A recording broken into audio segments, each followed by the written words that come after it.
Joseph Haydn's 100th and 101st symphonies were published in reverse order from their actual compositional sequence, but I'll go ahead and treat them as they appear in the standard catalog for the sake of convenience. The symphony that bears the number 100, popularly known as Haydn's Military Symphony, was first heard on the composer's 62nd birthday, March 31st, 1794. It was an immediate success, with the audience clamoring for encores of its second and fourth movements. It is the symphony most often brought back for repeat performances during the 1794-95 concert series and remains one of Haydn's most popular to this day. None of the nicknames by which a number of Haydn's later symphonies are known were actually given by the composer. They were the invention of the audience, and they all point to some notable aspect of those several works. In the present case, some additional percussion instruments that appear in the second and fourth movements are responsible for the military nickname, since those instruments were associated with military bands in the Turkish Janissary tradition. The final movement of Beethoven's Ninth Symphony also makes use of them for a so-called Turkish variation of the main theme. Apart from the added percussion, the symphony employs the same orchestra that Haydn had used for the two symphonies that preceded it, numbers 99 and 101, but Haydn reserves the pair of clarinets for use only in movement 2.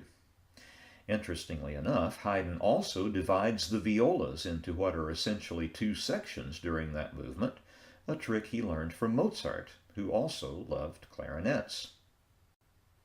The symphony follows the standard four-movement plan with conventional key relations between the movements. There are, however, a good many formal surprises within those movements, and the music is generally richer in chromatic harmony than usual. The recording you will hear is by the Royal Concertegouw Orchestra of Amsterdam under the direction of Colin Davis, and I will address the movements individually as usual. The first movement, which is set in the symphony's tonic key as we would expect, opens with one of Haydn's most ambitious slow introductions.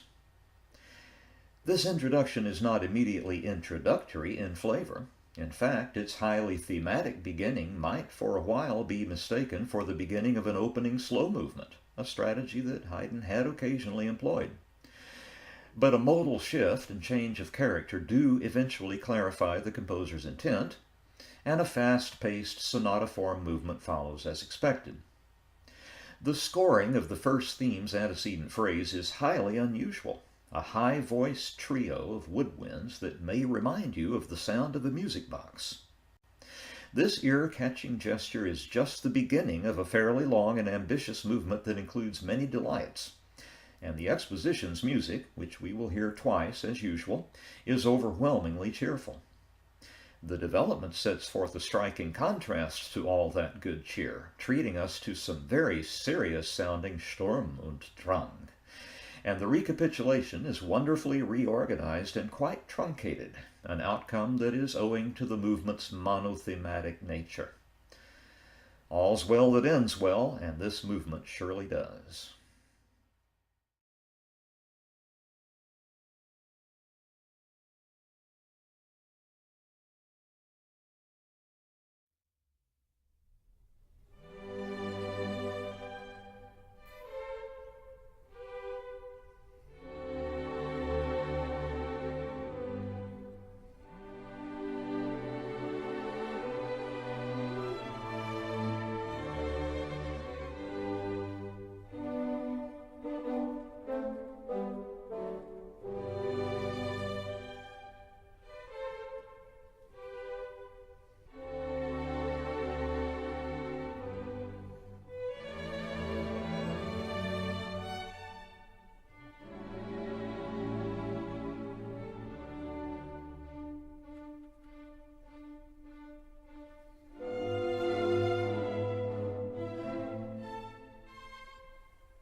It is the slower-paced C major second movement that has garnered the symphony its nickname.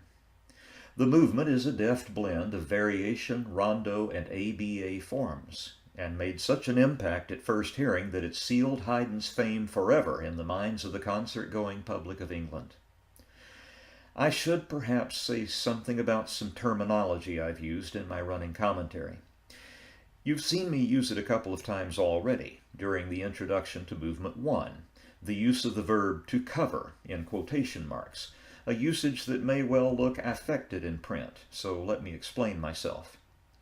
What I mean in these cases is that an instrument or group of instruments hides a structural seam by filling in the gap between two formal units. The cover is, in other words, rhythmic.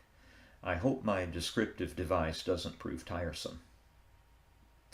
The C major main theme, which is used as the basis for a set of variations, is set forth in two repeated strains, which is Haydn's usual plan in such movements, although these strains are notably unbalanced as to length and range. The first variation, the military variation, is set in the parallel minor and includes some frankly disturbing music.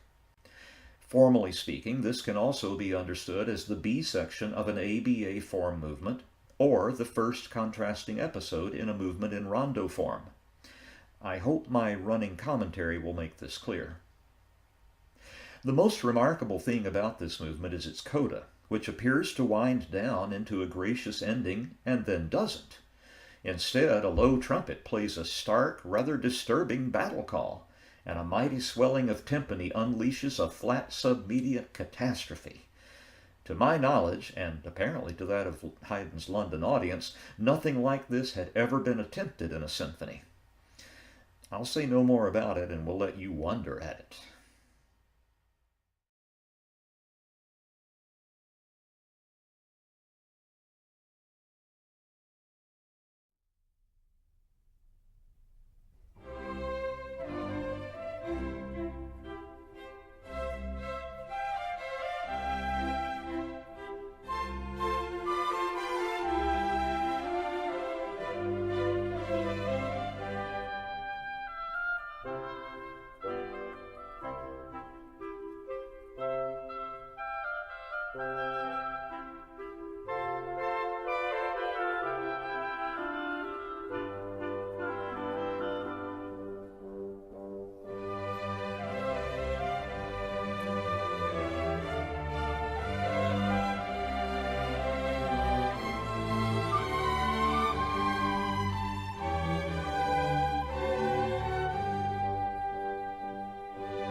The minuet, which returns us to the symphony's tonic key, is a grand one in regal style, or at least seems to be at first. It increasingly takes on the character of a Ländler, and the rococo-flavored trio affords quite a contrast. One of the symphony's most memorable moments is a sudden eruption during that amiable trio of savage-sounding G minor music in the dotted rhythms associated with the French overture of the earlier Baroque, and familiar to Londoners largely on account of George Friedrich Handel's long association with their city. Perhaps it was a not-so-guarded allusion to the military threat more or less constantly posed by England's neighbor across the Channel.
The mercurial finale is in 6/8 time, a meter often associated with music for the hunt.